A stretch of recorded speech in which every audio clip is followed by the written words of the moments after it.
Hello guys, good morning. आज हम लोग का तीसरा दिन है, तीसरा क्लास है और तीसरा चैप्टर है वर्ड मीनिंग। मैं पिछले क्लास में आप लोगों से वादा किया था कि मुझे 10 मिनट दीजिए, मैं आपको इंग्लिश स्पोकन के दुनिया में यूज होने वाले वर्ड्स 90% याद करवा दूंगा। तो जो है मैं अपना वादा पूरा करने जा रहा हूं, यानी कि मैं आप लोग से कह दूं कि अब खत्म हुआ इंतजार, है वक्त का पुकार, किसमें है दम बनने का स्पीकर नंबर 1, स्पीकर नंबर 1। जी हाँ दोस्तों, क्योंकि मैं आप लोग का आज वर्ड नहीं पढ़ाने वाला हूं, वर्ड मीनिंग नहीं पढ़ाने वाला हूं, बल्कि वर्ड पैदा करने का मशीन देने वाला हूं। वर्ड पैदा करने का एक यंत्र दे दूंगा, यानी कि अब हजारों की संख्या में, लाखों की संख्या में आप लोग वर्ड्स पैदा कर सकते हैं, वर्ड्स क्रिएट कर सकते हैं। यानी कि आप लोग शब्द के लिए रुकेंगे नहीं और भाषा के लिए झुकेंगे नहीं। तो आइए इसी के साथ हम लोग अपना चैप्टर देखते हैं, वर्ड मीनिंग। इंग्लिश स्पोकन के आधार पर, इंग्लिश स्पोकन के आधार पर वर्ड्स को 3 भागों में बांटा गया है। आइए देखते हैं कौन कौन से पार्ट्स है, कौन कौन भाग है। 3।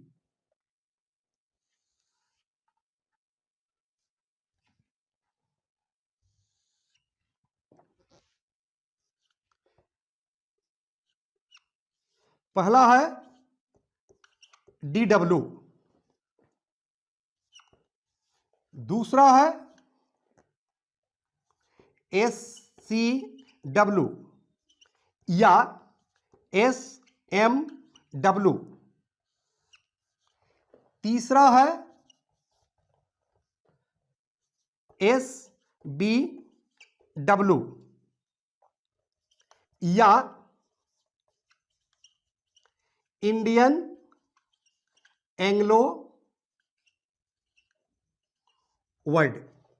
यानी कि वर्ड्स को हम लोग 3 भागों में बांट सकते हैं इंग्लिश स्पोकन के आधार पर। समझ में आ रही है? Any problem? अगर नहीं प्रॉब्लम है तो मात्र 10 मिनट मेरे साथ बने रहिए, आपको खुद फील होने लगेगा कि इंग्लिश के कितने वर्ड्स आप पैदा कर सकते हैं और मैं आप लोग को इंग्लिश पैदा करने का मशीन दे पा रहा हूं या नहीं दे पा रहा हूं, आप लोग को अभी का अभी महसूस हो जाएगा मात्र 10 मिनट के अंदर। इसमें 3 चैप्टर है, DW, SCW और SBW, और तीनों चैप्टर को हम लोग बारी बारी से पढ़ेंगे। DW का मतलब होता है D for dictionary, W for word, यानी कि डिक्शनरी का वर्ड। SCW का मतलब होता है सेल्फ क्रिएटेड वर्ड या सेल्फ मेड वर्ड, यानी कि खुद से बनाया हुआ शब्द, खुद से पैदा किया हुआ शब्द। तीसरा है साउंड बेसिस वर्ड, यानी कि SBW या इंडियन एंग्लो वर्ड। अब सबसे पहले हम लोग पढ़ेंगे DW। कोई दिक्कत? Any problem? बॉयज समझ में आ रही है? अगर कोई नहीं दिक्कत है तो मेरे तरफ आप लोग ध्यान दीजिए, मात्र 10 मिनट। यानी कि हम लोग अलग अलग चैप्टर पढ़ेंगे। पहले हम लोग देखते हैं DW, यानी कि D for dictionary, W for word. जैसे रीड मतलब पढ़ना, गो मतलब जाना, रन मतलब दौड़ना। इसमें जो है लाखों के वर्ड्स मिलते हैं डिक्शनरी में। ये आपको इजीली और आसानी से आपके डिक्शनरी में मिल जाएंगे, आपके इंग्लिश बुक्स में मिल जाएंगे। इस पर अगर मैं टाइम किल करूं तो अच्छी बात नहीं है, क्योंकि उस पर टाइम किल करना चाहिए जो कुछ नया दिख रहा हो, कुछ नया मिल रहा हो, कुछ नया रिसर्च हुआ हो। तो मैंने जो रिसर्च किया है वो मेरा रिसर्च हुआ है self created word, sound basis word. ये 2 मेरा अपना क्रिएशन है, मेरा जो है रिसर्च किया हुआ है। इसको आप लोग पढ़ेंगे तो वाकई इंटरेस्ट मिलेगा और वाकई जो है एक नियम से हजारों वर्ड्स बनाएंगे।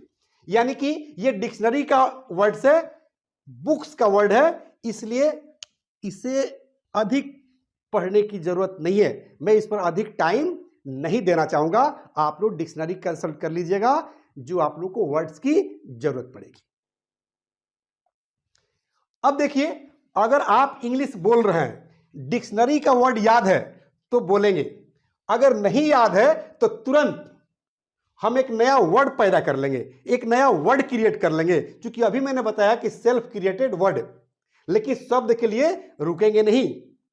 अगर डिक्शनरी का वर्ड नहीं याद है, सेल्फ यानी कि खुद वर्ड पैदा करने में आप असमर्थ हो गए, नहीं बना पा रहे हैं, तो साउंड बेसिस जो वर्ड है ये कभी फेल नहीं करता है। लेकिन अफसोस, मैं आज आप लोग को 2 ही चैप्टर पढ़ाऊंगा, यानी कि पहला DW पढ़ा रहा हूं और दूसरा पढ़ाऊंगा SCW। इसको हम लोग अगले क्लास में देखेंगे, कोई दिक्कत?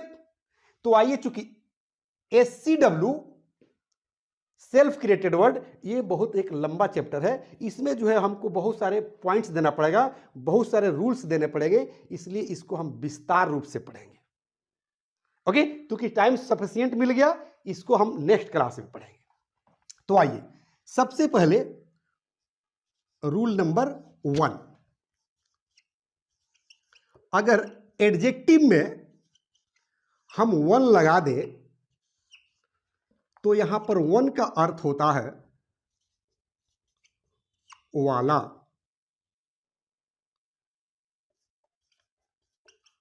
वाली। जैसे दिस वन, यह वाला,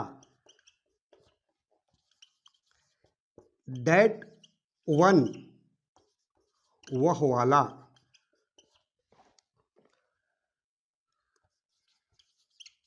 ब्लैक वन, काला वाला या काली वाली। यानी कि अब डिक्शनरी में या इंग्लिश ग्रामर में जितने एडजेक्टिव्स है उसमें 1 लगाओ और एक नया वर्ड्स बनाओ। जैसे रेड वन, लाल वाला, येलो वन, पीला वाला, व्हाइट वन, उजला वाला, स्मॉल वन, छोटा वाला, बिग वन, बड़ा वाला, फैट वन, मोटा वाला या मोटी वाली, टॉल वन, लंबा वाला या लंबी वाली, थिन वन, पतली वाली या पतला वाला। यानी कि हजारों के संख्या में अब इस नियम से आप वर्ड्स बना सकते हैं। कोई दिक्कत? Any problem? Thank you. इसका जो है अब हम 2 नंबर रूल देखेंगे। अगर एडजेक्टिव में हम ISH लगा देते हैं तो ISH का हिंदी होता है सा या सी। कोई दिक्कत? यानी कि एडजेक्टिव, जो एडजेक्टिव ऊपर पढ़ा रहे थे वही एडजेक्टिव नीचे भी है। एडजेक्टिव में ISH लगा देंगे तो उसका हिंदी क्या निकलेगा? सा या सी। जैसे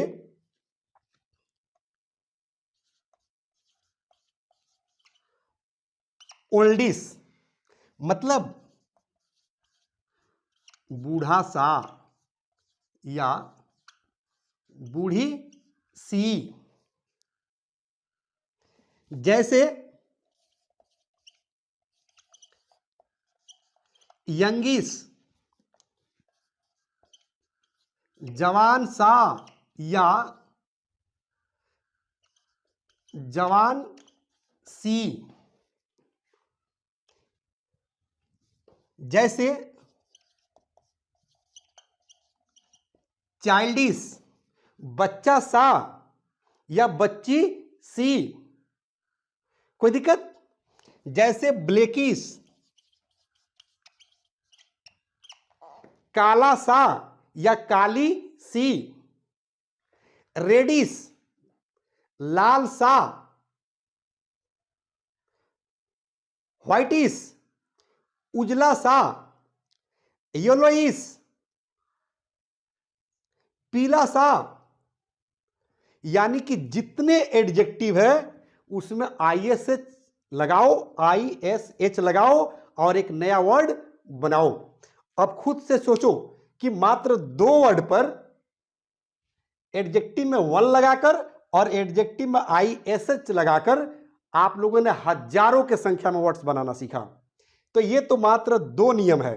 आगे आइए हम अगला नियम देखते हैं।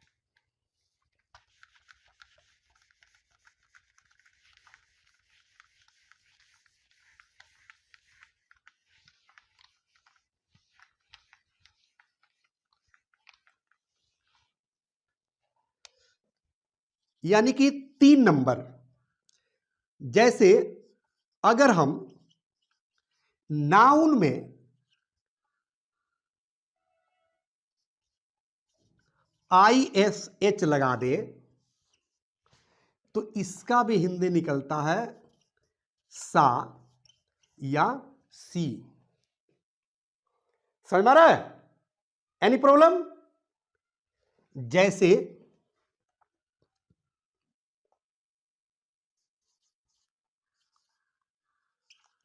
बॉयस मतलब लड़का सा,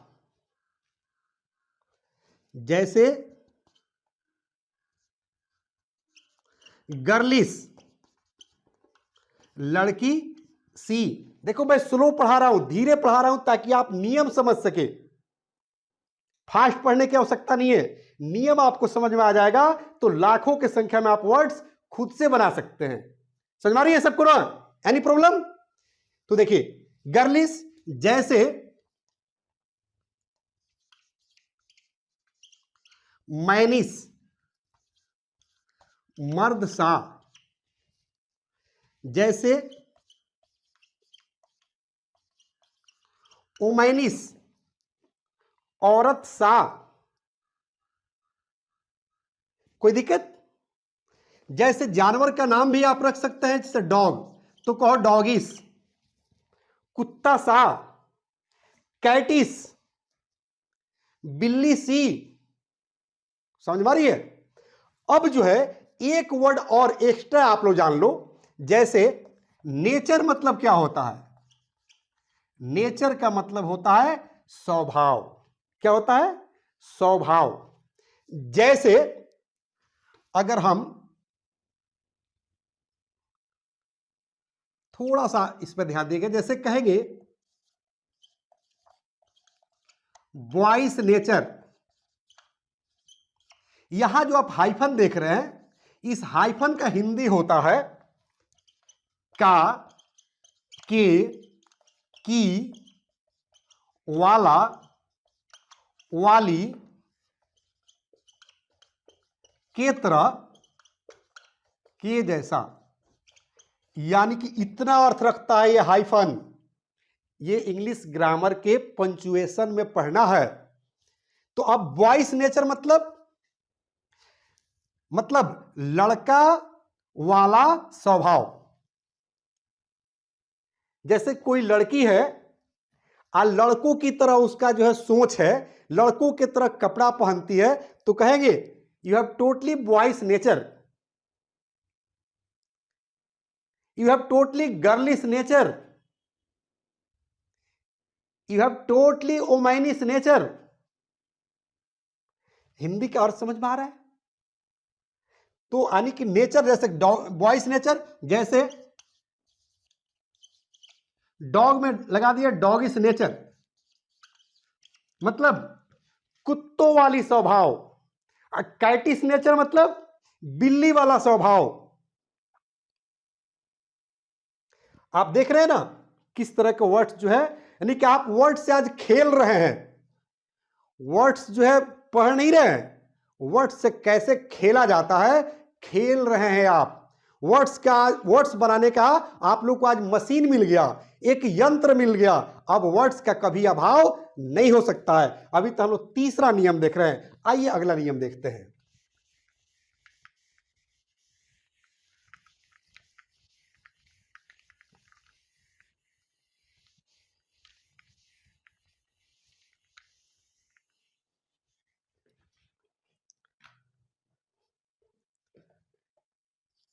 चौथा देखिए, जैसे डेथ मतलब होता है मृत्यु,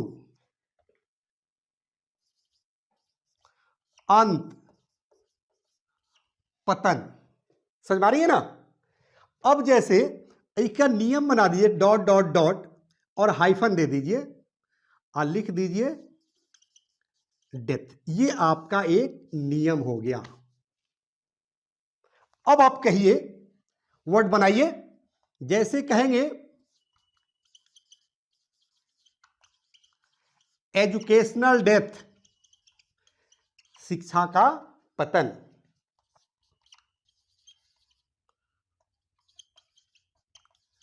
इकोनॉमिकल डेथ,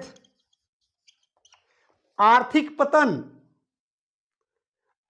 अपने देश का आर्थिक पतन हो गया है ना लॉकडाउन की वजह से, तो बनाएंगे ना कि economical death, educational death, moral death, moral death of people माने लोगों का नैतिक पतन, मोरल डेथ ऑफ ऑफिसर्स, ऑफिसरों का नैतिक पतन, मोरल डेथ ऑफ पॉलिटिशियंस, नेताओं का नैतिक पतन। बन रहा है ना वर्ड्स। जैसे political death,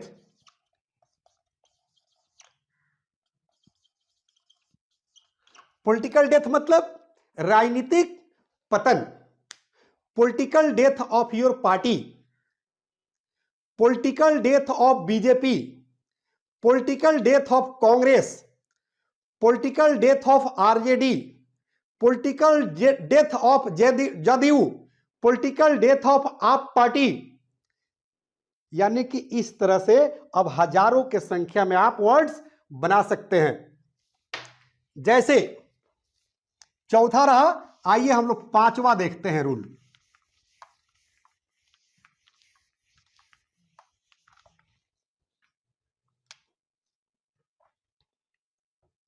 rule number 5, dot dot plus LY,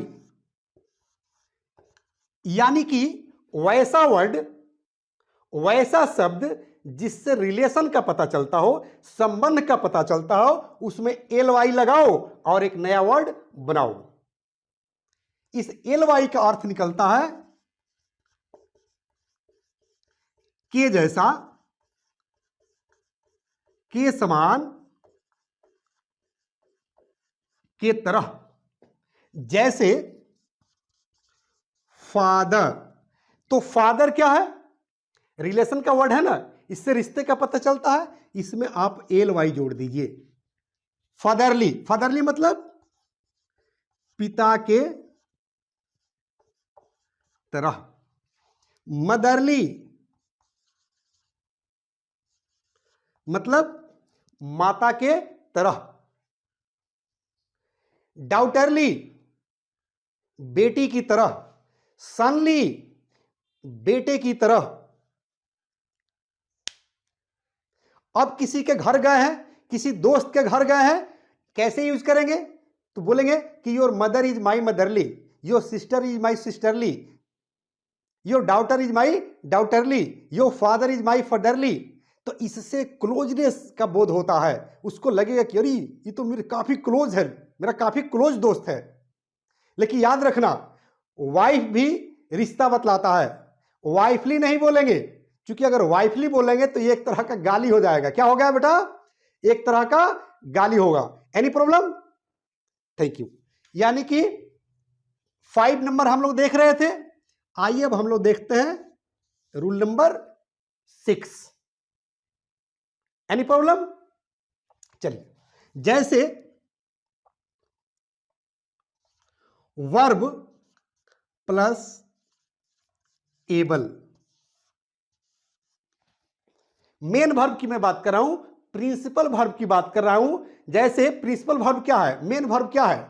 तो वैसा वर्ब जिसके अंत में, हिंदी के अंत में, वैसा वर्ब जिसके हिंदी शब्द के अंत में ना लगा हो, उसे प्रिंसिपल वर्ब कहते हैं, उसे मेन वर्ब कहते हैं। जैसे आना, जाना, खाना, पीना, भागना, दौड़ना, पढ़ना, लिखना, यह हुआ principal verb.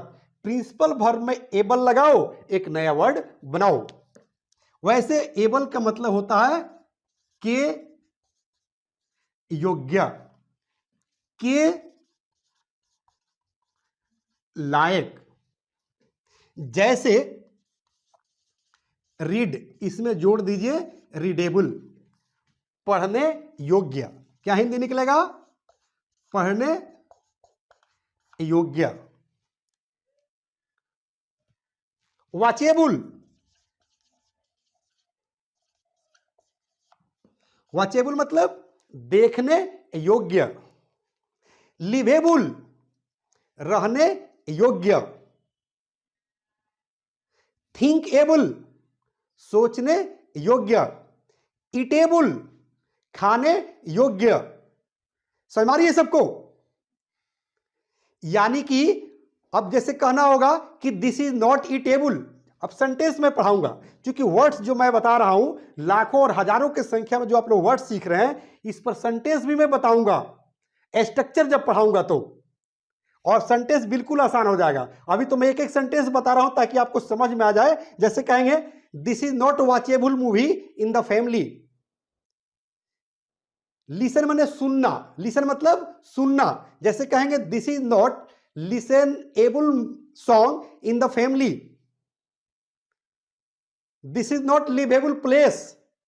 You are not talkable, talk से क्या बना? Talkable. You are not teachable. Purchase माने खरीदना, परचेजेबल या खरीदने योग्य। This is not purchasable. समझ मारिए। यानी कि ये रहा हम लोग का छठा रूल। अब तो हजारों की संख्या में वर्ड्स बना सकते हैं। आइए जो है हम लोग 7 नंबर से देखते हैं। बस आज आप लोग टाइम दे दीजिए, वर्ड्स के साथ आप लोग खेलना सीख जाएंगे।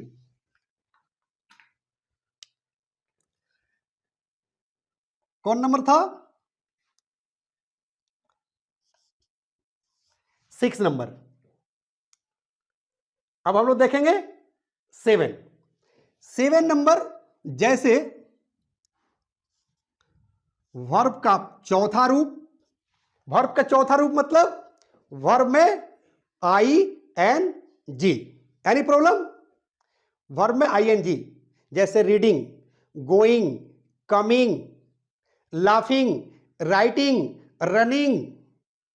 समझ मारिए ना। यानी कि वर्ब में आई एन जी लगाओ और उसके बाद एक मशीन वर्ड जोड़ दो, एक नया वर्ड बना लो। अब थोड़ी सी चर्चा मैं करना चाहूंगा कि मशीन क्यों लगाया जा रहा है। क्योंकि मशीन एक यंत्र है। मशीन जो है, समझ रहे हैं ना, मशीन क्या है? एक यंत्र है, एक डिवाइस है। और मशीन और इंसान में क्या फर्क है? क्योंकि काम करते करते इंसान थक सकता है, लेकिन मशीन नहीं थकता है। मशीन नॉन स्टॉप काम करता है। अगर मशीन के तरह कोई व्यक्ति काम करता हो, बिना थके कंटिन्यू काम करता हो, तो वहां पर भी हम क्या लगाएंगे? मशीन लगाएंगे। आइए देखते हैं। जैसे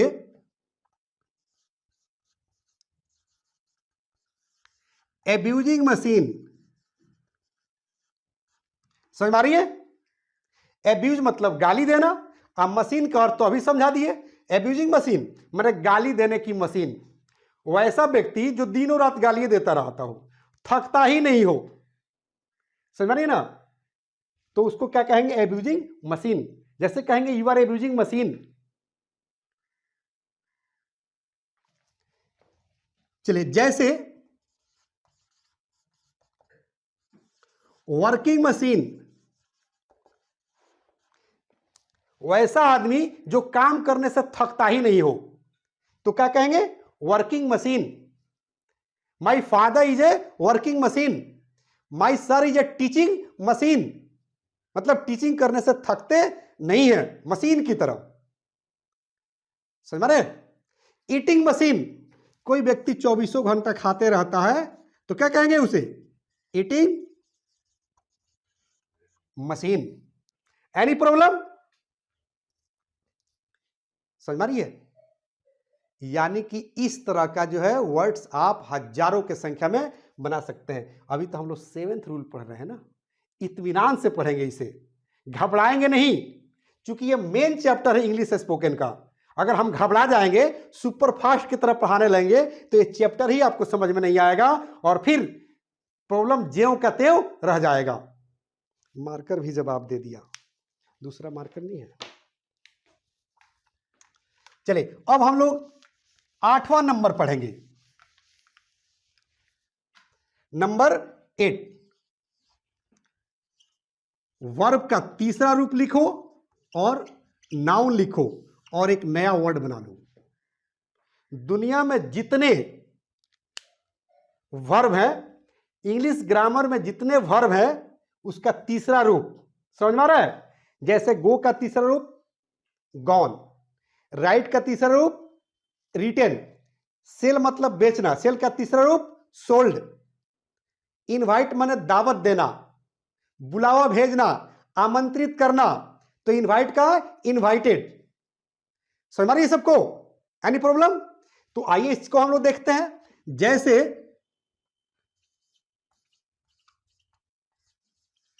इनवाइटेड गेस्ट मतलब वैसा मेहमान जिसको बुलाया गया हो, मतलब आमंत्रित किया गया मेहमान, बुलाए हुए मेहमान। लेकिन यहीं पर कह दीजिए कि अन इनवाइटेड गेस्ट मतलब बिन बुलाए मेहमान।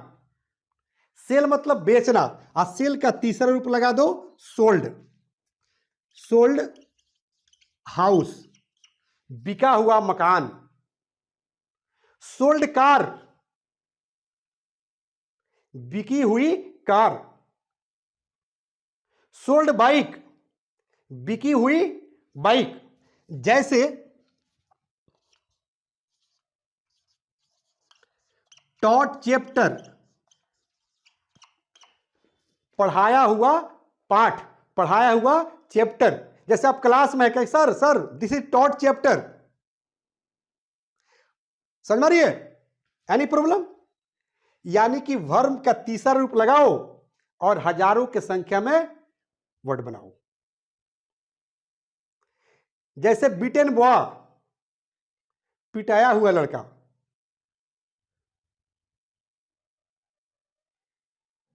समझ में रही है? यानी कि 8 नंबर। अब हम लोग देंगे 9 नंबर, देखेंगे हम लोग। रूल नंबर 9,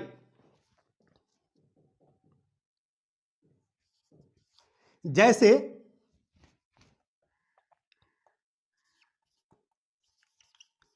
लाइट और डॉट डॉट। वैसे जानिए कि लाइट मतलब होता है हल्का, और इसी लाइट का मतलब होता है छुछुंदर, छिछोरा। छुछुंदर किसे कहते हैं, छिछोरा किसे कहते हैं? शायद हमसे ज्यादा आप लोग को पता होगा, क्योंकि आप लोग कहते हैं ना बड़ा छुछुंदर लड़का है, बड़ा छुछुंदर लड़की है, बड़ा छुछुंदर डॉक्टर है, बड़ा छुछुंदर टीचर तो सामने नहीं कहती होंगी, बाहर जाकर कहते ही होंगे आप लोग, कहते हैं ना कि बड़ा छुछुंदर टीचर है। तो यानी कि कैसे करेंगे इसको हम बनाएंगे लाइट वा, मतलब छुछुंदर लड़का। लाइट गर्ल, छुछुंदर लड़की।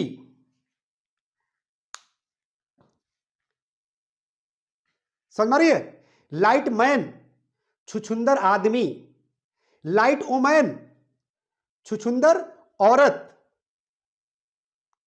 लाइट डॉक्टर, छुछुंदर डॉक्टर। लाइट लीडर, छुछुंदर नेता। लाइट टीचर नहीं होता है, अगर बोलना भी होगा तो क्लास से बाहर। समझ में आ रही है? यानी कि हम लोग अभी देख रहे थे 9 नंबर। आइए हम लोग 10 नंबर देखते हैं। नाउन आप लोग समझते हैं ना, किसी व्यक्ति वस्तु या जगह के नाम को नाउन कहते हैं। समझ में आ रही है ना? इंग्लिश ग्रामर जब पढ़ाएंगे, ग्रामर चैप्टर पढ़ाएंगे, तो मैं बताऊंगा हर चैप्टर्स को मैं डील करूंगा। इसमें देखिए जैसे डॉट डॉट प्लस लेस, अगर किसी नाउन में अगर आप लेस लगा देते हैं तो यहां लेस का हिंदी अर्थ निकलता है नहीं, इसका हिंदी निकलता है हीन। जैसे आप कहेंगे बुकलेस, बुकलेस मतलब पुस्तक नहीं होना। अब हिंदी आपको नहीं समझ में आएगा क्योंकि इंग्लिश का लिटरेचर अलग है, हम सेंटेंस बनाएंगे तो समझ में आ जाएगा।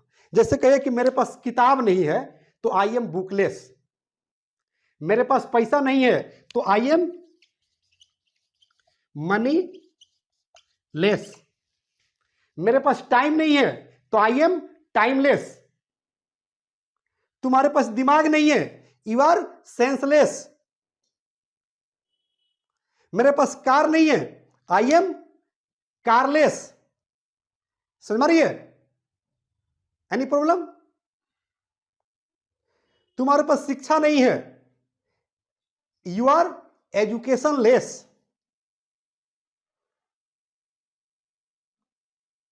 कोई दिक्कत समझ में आ रही है आप लोग को? Any problem?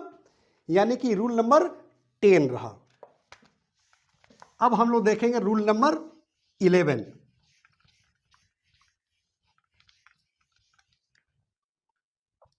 जैसे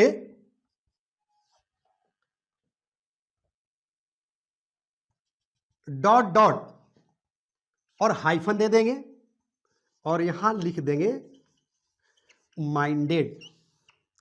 वैसे माइंड मतलब होता है दिमाग, और यहां जो हाइफन लगाया गया है इस हाइफन का अर्थ मैं पहले ही आप लोग को बताया था कि हाइफन का अर्थ क्या होता है, का, के, की, वाला, वाली, के तरह, के जैसा, के समान। जैसे शार्प, शार्प मतलब तेज, ये एक एडजेक्टिव है, शार्प मतलब तेज। अब शार्प माइंडेड, क्या कहेंगे, शार्प माइंडेड मतलब तेज दिमाग वाला। जैसे कहेंगे you are sharp minded, I am not sharp minded, my friend is very sharp minded. समझ में आ रही है सबको? तो शार्प मतलब तेज होता है, उसी तरह से जिसका तेज दिमाग चलता है उसको तो शार्प कहेंगे, लेकिन जिसका दिमागे नहीं चलता होगा, जैसे आप लोग कहते हैं एकदम गोबर गणेश है, इसका दिमागे काम नहीं करता है, तो उसको क्या कहेंगे हम लोग, जैसे कहेंगे DULL, डल मतलब होता है भोदू, तो कहेंगे डल माइंडेड मतलब गोबर गणेश। इसका हिंदी क्या निकलेगा, गोबर गणेश, वैसा व्यक्ति जिसका दिमागे नहीं चलता है। आगे देखिए, जैसे रिच माइंडेड, पुअर माइंडेड।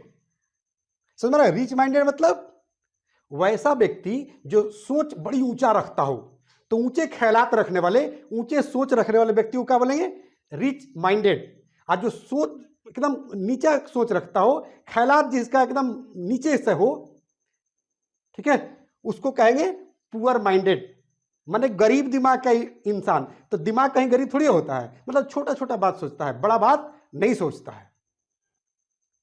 समझ में आ रही है? तो ये तो हम लोग एडजेक्टिव लगा रहे हैं। समझ में आ रही है? जैसे अगर यहां पर हम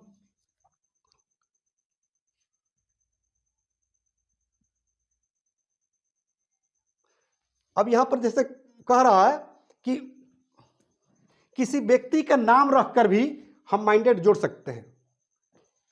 जैसे आपका कोई दोस्त है, कोई रिश्तेदार है, या क्लासमेट है, कोई क्लास में पढ़ने वाला, अगर उसका दिमाग किसी दूसरे व्यक्ति की तरह चल रहा है, किसी दूसरे व्यक्ति के तरह चल रहा है। समझ में आ रही है? जैसे मान लीजिए कि आपका कोई दोस्त हो गया राकेश, आपका दोस्त हो गया आफ्ताब, और आफ्ताब का दिमाग चल रहा हो उस्मा के तरह। राकेश का आपका कोई दोस्त है और राकेश का दिमाग चल रहा है शाहरुख खान की तरह, सलमान खान की तरह, तो वहां पर जो है हम कहेंगे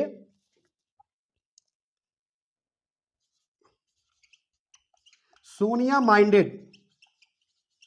सोनिया माइंडेड मतलब सोनिया के तरह दिमाग रखने वाला या रखने वाली। जैसे कहेंगे Priyanka is Sonia minded, Raunak is Sonia minded, Ragini is Sonia minded, Mahi is Sania minded. यानी कि व्यक्ति का नाम रखकर बनाएंगे तो यहां पर जो है हाइफन का अर्थ निकलेगा वाला और वाली, के तरह दिमाग रखने वाला। जैसे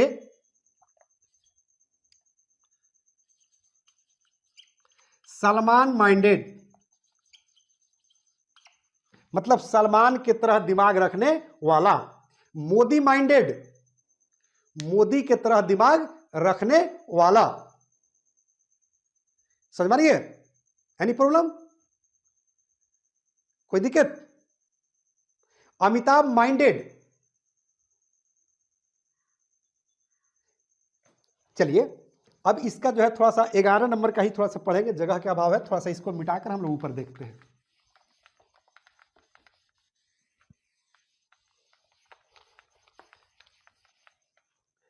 जैसे अब इसी का पार्ट है, जैसे कहेंगे पॉलिटिकल माइंडेड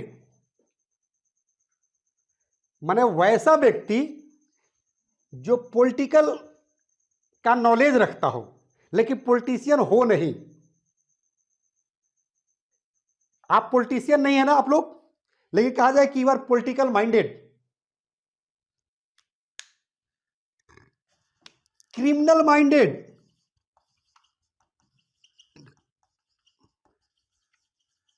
समझ में आ रही है? माने वैसा व्यक्ति जो क्रिमिनल नहीं हो लेकिन क्रिमिनल के तरह दिमाग रखता हो तो क्या कहेंगे? Criminal minded. Business minded, business minded. कोई दिक्कत? Any problem? यानी कि मैंने आप लोग को 11 रूल्स बताए सेल्फ क्रिएटेड वर्ड में, सेल्फ मेड वर्ड में, और 11 जो मैंने रूल्स बताया, मुझे लगता है कि एक रूल पर हजारों की संख्या में वर्ड बना सकते हैं। यानी कि यहां मैं अब कह सकता हूं कि शब्द के लिए रुके नहीं और भाषा के लिए झुके नहीं। कोई दिक्कत? यह अंत का जो चैप्टर है साउंड बेसिस वर्ड या इंडियन एंग्लो वर्ड, यह भी एक बहुत लंबा चैप्टर है, इसलिए हम लोग इसको नेक्स्ट क्लास में पढ़ेंगे, अगले क्लास में पढ़ेंगे, और उस दिन आप लोग फील कर लेंगे कि आप अंग्रेजी अब बोल सकते हैं, शब्द के लिए रुकेंगे नहीं और भाषा के लिए झुकेंगे नहीं। ये मेरा चैलेंज है, क्योंकि आज आप लोग को लग गया होगा कि आप लोग वर्ड्स सीखे नहीं है, वर्ड्स पढ़े नहीं है, बल्कि वर्ड्स का मशीन ले लिए हैं हमसे, वर्ड्स का मशीन खरीद लिए आप, वर्ड्स का मशीन आपको मिल गया, वर्ड्स बनाने का यंत्र मिल गया। यानी कि आप खुद जो है वर्ड्स बनाने का एक मशीन बन गए, वर्ड्स क्रिएट करने का एक मशीन बन गए। यानी कि अंग्रेजी बोलते समय डिक्शनरी का वर्ड याद है तो बोलेंगे, नहीं याद है तो आप खुद से बना लेंगे। अगर ये दोनों फेल कर गया तो साउंड बेसिस वर्ड कभी फेल नहीं करता है, कभी नहीं करता है। ये उस दिन पता चल जाएगा जिस दिन ये मैं चैप्टर पढ़ाऊंगा तब।